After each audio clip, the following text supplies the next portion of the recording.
Hello everyone, today we had a new event that appeared as part of the Autumn Festival, the First Man Treasure event. This event will be here from today until the end of September, 30th of September. As we can see here, if we go to the Autumn Festival, we can see the event description, but not directly any way to play it. So I have seen some confusion in many players that the event maybe has not started yet and it's just the description that you can read. However, if you read a bit more carefully, the event does not offer basically any separate way to play it, any separate wheels, but is triggered with the other things you do in the game, as explained in these 2 points in the description. You basically have to go to your daily quests. Another confusion that I have encountered is that people think that it is based on the dailies that you do.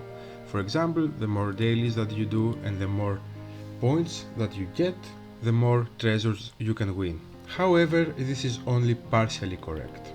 As we can see here, only these daily activity chests can give a chance of getting a treasure map, so these 4 chests and the 2 wheels above.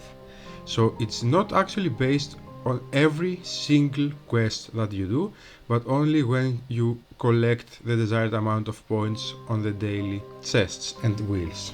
So if let's say you have done enough quests to get all these 6, like me, the more you do, they do not contribute anymore. If I help now allies 10 times, I will not get anything more. In addition, of course, to the 6 options here, there are the 2 wheels for recharging that can also trigger this, with the same small chance though as the above ones. So if you recharge up to 100 black diamonds, you can get 2 wheels more, 2 chances more in order to get the treasure maps.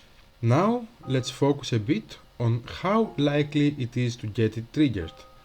As we can read, there is 1.5% chance to trigger it, which means, taking into account only the 6 F2P ways to take it, there is a 9% chance for each account to actually trigger it and get a treasure map in a single day.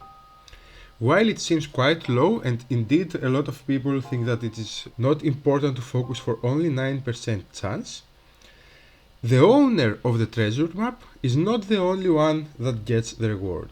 When it is triggered, you basically get a treasure map, and when you use it, a treasure appears in the map.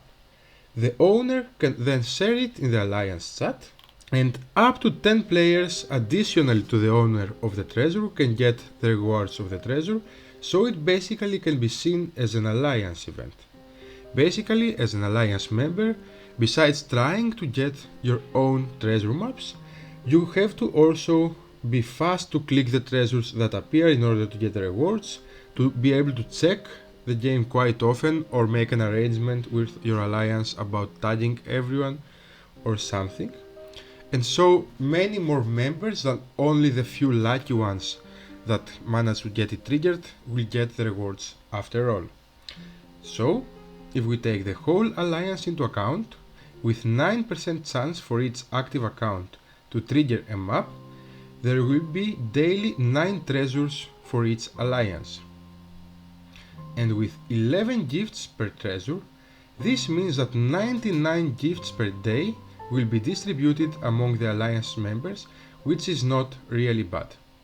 Of course, this is taking into account that we have an alliance with 100 members. If your alliance is a bit smaller, you can remove a 9% chance for each member that you are missing.